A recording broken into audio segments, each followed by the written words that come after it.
حاضرین، حضرت سیدنا امام ربانی مجدد الفسانی رحمۃ اللہ علیہ کی پاک زندگی سے جو اہم سبق ہمیں ملتا ہے وہ یہ ہے، برائی دیکھو تو خاموش نہ رہو۔ یہ آپ کی زندگی کا نچوڑ میں عرض کر رہا ہوں۔ بہت سارے اسباق ہمیں ملتے ہیں آپ کی زندگی سے، مگر اہم سبق کیا ملتا ہے؟ برائی دیکھو تو خاموش نہ رہو۔ یہ اہم سبق ہے حضرت امام ربانی مجدد الفسانی رحمۃ اللہ علیہ کا۔ یہ کون شخصیت ہے؟ حضرت امام ربانی شیخ احمد سرہندی فاروقی مجدد الفسانی رحمۃ اللہ علیہ، قریب آج سے 400 سال پہلے کے بزرگ ہیں۔ ہندوستان میں ایک بڑا بادشاہ گزرا ہے جسے اکبر اعظم کہتے ہیں۔ مغلیہ سلطنت کا غالباً تیسرا بادشاہ ہے۔ اکبر بادشاہ کے والد تھے ہمایون اور ان کے والد تھے بابر، اور تیسرا بادشاہ مغلیہ سلطنت کا اکبر ہے۔ اکبر کی سیاست بڑی قوت والی تھی، سارے ہندوستان پر اس نے اپنا قبضہ جما لیا تھا۔ ظاہر ہے کہ جب آدمی کے پاس دولت اور قوت آتی ہے، یہ دو چیزیں بڑی بلا کی ہوتی ہیں، دولت اور قوت آتی ہے تو وہ اپنے آپ کو نعوذ باللہ خدا سمجھنے لگتا ہے۔ فرعون نے خدائی کا دعویٰ کیوں کیا تھا؟ 500 سال اس کی عمر تھی، 450 سال بادشاہ تھا، اور یہ پورے عرصے میں اسے سر میں درد تک نہیں ہوا، بیمار نہیں پڑا کبھی۔ تو اس سے پتہ چلتا ہے آدمی زیادہ ہمیشہ اگر بیمار نہ ہو سرکش ہو جاتا ہے، بیمار نہ ہو، کمزور نہ ہو، پریشانی نہ ہو، وہ سمجھنے لگتا ہے میں خدا ہوں۔ فرعون نے خدائی کا دعویٰ کیوں کیا تھا؟ اس نے یہ سمجھا تھا کہ مجھے کچھ ہوتا ہی نہیں، سب کو ہوتا ہے، میں بیمار نہیں ہوتا، مجھے تکلیف نہیں ہوتی، مجھے زخم نہیں آتا۔ تو اب ظاہر ہے کہ حکومت اس کے پاس تھی، دولت اس کے پاس تھی، اب شیطان اسے اپنے حربے میں لے لیتا ہے۔ تو اس لیے خدائی کا دعویٰ کیا تھا۔ اکبر بادشاہ کے ساتھ بھی یہی ہوا، قوت اور دولت یہ دونوں چیزیں اس کے پاس تھی، جس کی وجہ سے وہ خدائی کا دعویٰ تو نہیں کیا مگر خدا کے بنائے ہوئے دین اور نظام کو بدل دیا۔ اس نے ایک نئی تدبیر کی کہ سارے ہندوستان کے مذہبوں کو ملا کر ایک مذہب بنا دیا اور اس کا نام رکھا دین الہی، جس میں کیا تھا؟ نعوذ باللہ استغفر اللہ، بت پرستی جائز، گاؤ کشی حرام، بہنوں سے رشتہ کرنا جائز، 4 سے زیادہ شادیاں کر سکتے، جتنے اسلام میں حرام کام ہیں کئی چیزوں کو اس نے جائز کر دیا، ایک نیا دین بنا دیا دین الہی کے نام پر۔ اور اس کے خلاف جو بھی بزرگ، کوئی ولی، کوئی عالم آواز اٹھاتے، ہندوستان کی تاریخ بتاتی ہے کہ وہ اس شخصیت کو بھی قتل کر دیتا اور ان کے خاندان سے ساری زمین جائیداد گھر چھین لیتا اور انہیں شہر سے باہر کر دیتا۔ اتنی سخت سزا دیا کرتا تھا اگر کوئی آواز اٹھاتا۔ ایک اللہ کا لال دنیا میں پیدا ہوا، کہتے ہیں نا جسے رب رکھے اسے کون چکھے۔ حضرت امام ربانی مجدد الفسانی رحمۃ اللہ علیہ اکبر کے دربار میں تشریف لے گئے، وہ سب کو بلاتا تھا، سب جاتے تھے۔ امام ربانی کو کئی بار بلایا مگر آپ نہیں گئے، کیونکہ اکبر کے پاس طریقہ یہ تھا کہ جو اس کے دربار میں جائے اسے سجدہ کرے۔ حضرت مجدد الفسانی رحمۃ اللہ علیہ کبھی یہ حرام کام برداشت نہیں کر سکتے تھے، اسی لیے کئی بار بلانے پر بھی آپ نہیں گئے۔ ایک مرتبہ آپ نے فرمایا کہ میں تیرے پاس آنا چاہتا ہوں، بادشاہ بھی بڑا خوش ہوا۔ تو اس کے پاس جو وزیر تھے انہوں نے کہا یہ سجدہ تو نہیں کریں گے تجھے، تو یہاں سے یاد رکھیں درباری ملا بہت ہوتے ہیں ہر زمانے میں، تو اکبر کے دربار میں بھی بہت سارے ملا تھے پڑھے لکھے، ان کو دین سے مطلب کچھ نہیں تھا، ان کو نوٹ سے مطلب تھا، پیسے سے مطلب تھا۔ تو آج بھی حکومتوں کے ساتھ ایسے کئی ملا آپ کو ملیں گے، اور آج بھی پیسے کے نام پر دین بدلنے والے ملیں گے، تو انہیں دیکھ کر کبھی اپنا معیار قائم نہ کریں، اپنا دین یہ ہے نہ سمجھیں۔ دین ان لوگوں کے پاس ہوتا ہے جو چٹائیوں پہ بیٹھتے ہیں، دین ان لوگوں کے پاس ہوتا ہے جو سادہ زندگی گزارتے ہیں۔ دنیا کی دولت کی خاطر زندگی گزارنے والے کبھی دیندار نہیں ہو سکتے۔ تو درباری ملاؤں نے کہا کہ یہ مجدد الفسانی ہے، یہ تجھے سجدہ نہیں کریں گے۔ بادشاہ نے کہا کوئی بات نہیں، میں انہیں سجدہ کروا کے رہوں گا۔ چنانچہ جس دروازے سے حضرت کو بلایا گیا مجدد الفسانی رحمۃ اللہ علیہ کو، سجدے کی تو بات نہیں کی گئی، مگر دروازے کی پھاٹک چھوٹی تھی، وہ کھول دیا گیا۔ بڑا دروازہ تھا، چھوٹی پھاٹک تھی، تو پھاٹک جب کھولی گئی تو داخل ہونے والا کیا کرے گا؟ سر جھکا کے جائے گا کہ کہیں چوکھٹ اس کا مار تو نہ لگے۔ تو حضرت مجدد الفسانی رحمۃ اللہ علیہ پہلے سر نہیں جھکاتے، پہلے اپنا پاؤں داخل کرتے ہیں۔ چھوٹی پھاٹک میں کوئی پہلا پاؤں داخل کرے تو اب کیا جھکے گا؟ سر نہیں جھکے گا، اب تو اور اتر آئے گا۔ تو آپ نے اپنا سینہ اور چوڑا کیا، پاؤں داخل کر کے سر اچھی طرح اٹھا کے داخل ہوئے۔ اکبر چاہتا تھا یہ سر تو کم از کم جھکائیں گے، یہ نور باطن سے دیکھنے والے تھے جن کے حق میں علامہ اقبال نے کہا بر وقت کیا رب نے جنہیں خبردار۔ اللہ تعالیٰ نے جن کو بر وقت اطلاع عطا فرمائی اور بھیجا دین کی اصلاح کے لیے، تو انہوں نے سجدہ کرنا تو بڑی بات، دروازہ چھوٹا ہونے کی بنیاد پہ جھکنا گوارا نہیں کیا۔ نور باطن سے جانتے تھے کہ اب میرے ساتھ کیا کیا جانے والا ہے۔ تو چنانچہ آپ اور اترا کر سینہ چوڑا کر کے داخل ہوئے تو اکبر اور تل ملا گیا۔ اب دیکھیے، جس کے دربار میں نہیں، کہیں ہندوستان کے کسی ایک مقام پر بھی کوئی اس کے خلاف آواز اٹھاتا تو درخت کی ٹہنیوں سے انہیں لٹکایا جاتا اور پھانسی دی جاتی تھی۔ ایسے ظالم بادشاہ کے دربار میں حضرت مجدد الفسانی اپنا عصا زمین پر ٹیک کر مار کر فرماتے ہیں اکبر توبہ کر، تیرا وقت آنے والا ہے، توبہ کے سوا تجھے کوئی چارہ نہیں ہے، تو مجبور ہو جائے گا اس سے پہلے کہ برا وقت آئے، بری مصیبت آئے۔ لیکن اسے بات سمجھ میں نہیں آئی، حضرت کو قید خانے میں ڈال دیا۔ حضرت مجدد الفسانی رحمۃ اللہ علیہ قید خانے میں ہیں، گباری القلعہ کے، مگر شان دیکھیے نماز جمعہ میں مسجد میں نظر آتے ہیں۔ 5 وقتہ نماز کے لیے اتنی زیادہ پابندی نہیں ہے جتنی جمعہ کی ہے، تو اسی لیے نماز جمعہ ادا کرنے کے لیے قید خانے میں بند رہ کر بھی مسجد میں نماز ادا فرماتے تھے۔ لوگ دنگ رہ جاتے تھے کہ وہ تو قلعے میں بند ہے، اور نماز کے بعد جا کر دیکھتے تو پھر حضرت کو وہیں موجود پاتے تھے مقفل جیل خانوں میں۔ تو حاضرین، جن کی اتنی طاقت ہے کہ دروازے بند ہو تو بھی باہر نکل سکتے ہیں، مگر وہ قلعے کے قید خانے میں رہنا پسند کرتے ہیں۔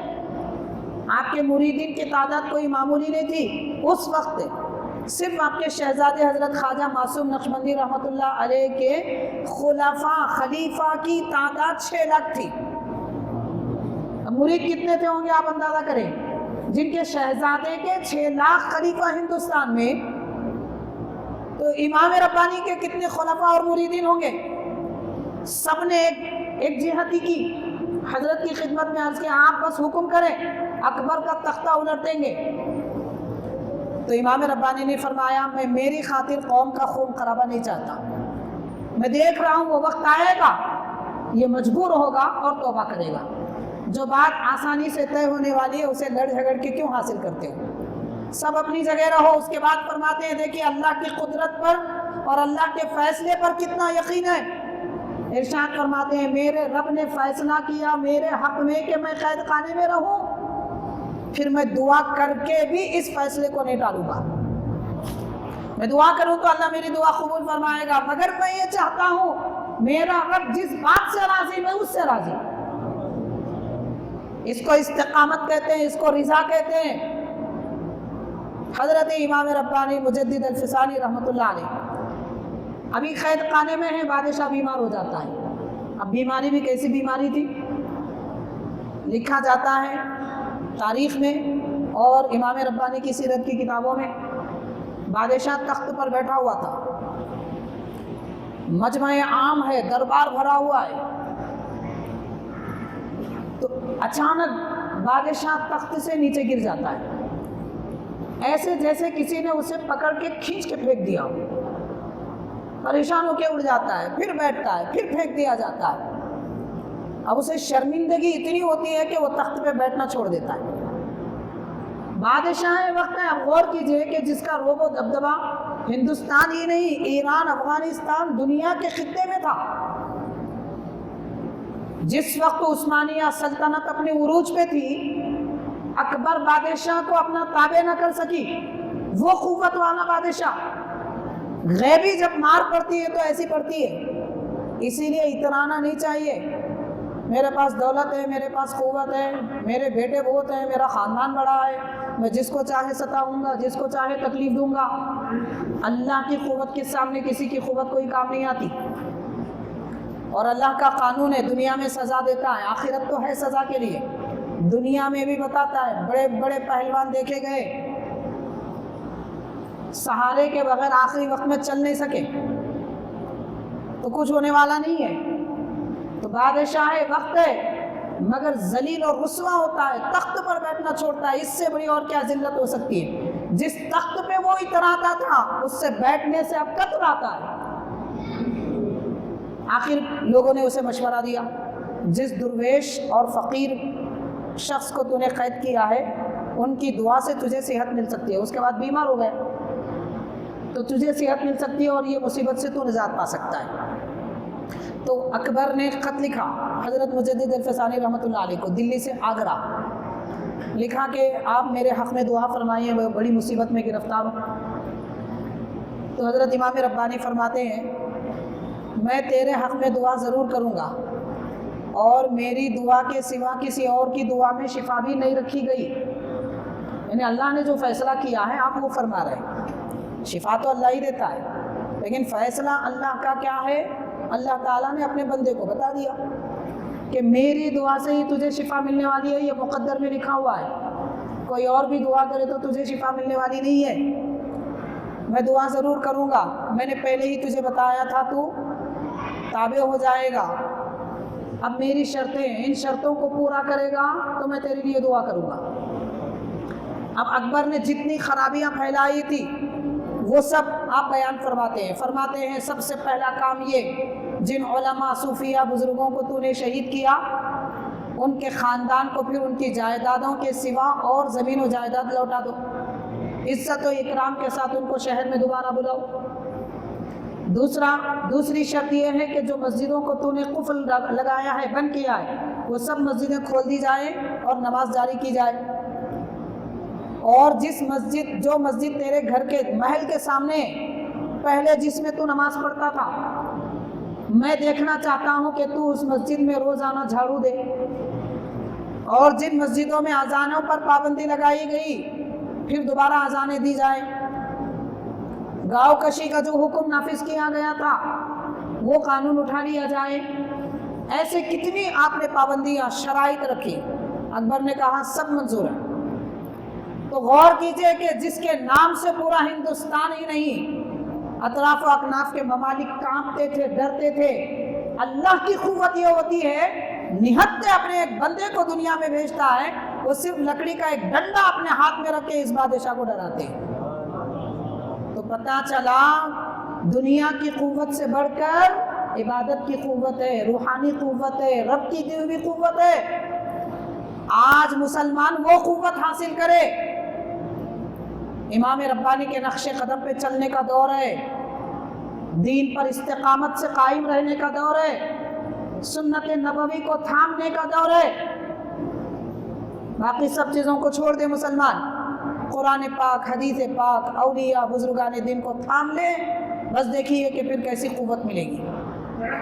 ہمارے لیے ایٹم بم کی ضرورت نہیں ہے، نہ ہی ہمارے لیے کوئی اور ہتھیار کی ضرورت ہے۔ اللہ کے نبی نے ہمیں ہتھیار دیا ہے، نبی نے فرمایا وضو تمہارا ہتھیار ہے، باوضو رہیں۔ اللہ کے نبی نے ہمیں ہتھیار دیا ہے کہ بندہ جب عبادت میں رہتا ہے تو خود سیف ہو جاتا ہے، تو ہمیں کسی دنیا کی سیفٹی کی ضرورت نہیں ہے۔ آپ نماز کی پابندی کیجئے، نماز پڑھتے رہیں، قرآن پڑھتے رہیں، آپ محفوظ ہیں۔ قرآن کہتا ہے وَجَعَلْنَا مِن بَيْنِ أَيْدِيهِمْ سَدًّا وَمِنْ خَلْفِهِمْ سَدًّا، ایمان والوں کے سامنے پیچھے آزو بازو ہر طرف سے ہم نے حفاظتی دستہ لگا دیا ہے، انہیں محفوظ کر دیا ہے۔ تو آپ قرآن، عبادت، نماز کے اس حفاظت میں آ کر تو دیکھیے، آپ کو سینیٹائزر کی ضرورت نہیں پڑے گی۔ عبادت کی حفاظت میں آ کر تو دیکھیے، آپ کیڑے مکوڑوں سے نہیں ڈریں گے۔ اللہ والے، اللہ کے نیک بندے ہم کو ایمان اور استقامت، توکل اور یقین کا یہ سبق دیتے ہیں۔ آج کس راستے پہ ہم گزر رہے ہیں؟ کون سا راستہ چل رہے ہیں؟ جس راستے پر کروڑوں علماء اولیاء نے زندگی گزاری، اس کو چھوڑ دی۔ ہم نے یہودیوں کو اپنا پیشوا بنا لیا، عیسائیوں کو اپنا آئیڈیل بنا لیا۔ علامہ اقبال نے کہا، غزہ میں تم ہو نصارہ تو تمدن میں ہنود، یہ وہ مسلمان ہیں جنہیں دیکھ کے شرمائے یہود۔ آج یہ کیفیت مسلمانوں کی بن چکی ہے۔ حاضرین، حضرت امام ربانی مجدد الفسانی رحمۃ اللہ علیہ ارشاد فرماتے ہیں کہ 1000 سال تک بھی کوئی نیک کام کرتا رہے مگر وہ نیک عمل اللہ کے نبی کے بتائے ہوئے طریقے پر نہ ہو۔ آپ نیک کام کرتے رہیں مگر سرکار نے جو طریقہ بتایا ہے اس پہ نہ ہو، تو فرماتے ہیں 1000 سال تک بھی وہ نیک کام کرتے رہیں اور ایک منٹ کے لیے بھی، ایک لمحے کے لیے بھی ایک سنت پر عمل کر لے، تو ایک سنت پر، ایک لمحے پر عمل کرنے کا جو اجر ہے، مقام ہے، جو قربت اللہ کی ملتی ہے، جو فضیلت ملتی ہے، 1000 سال کے سنت سے ہٹ کر عمل کرنے والے نیک کام میں نہیں ہے۔ اب آپ غور کیجئے، اتباع سنت کی اہمیت کیا ہے؟ اتباع سنت کا مطلب کیا؟ مثال کے طور پر وضو کرنا سنت ہے تو وضو کریے، وضو کرنے کے بجائے صابن سے منہ گھس رہا ہے۔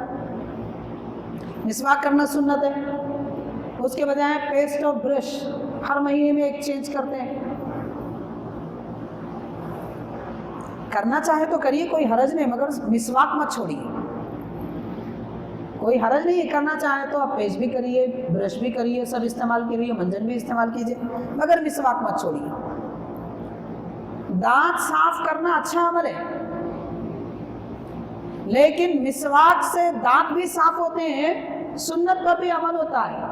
آپ کی عمر 1000 سال ہوئی، 1000 سال تک دانت صاف کرتے رہے برش سے، اور ایک مرتبہ مسواک سے آپ نے دانت صاف کیا، تو ایک بار مسواک سے دانت صاف کرنے کا جو مقام ہے، 1000 سال برش کرنے کا بھی نہیں ہے۔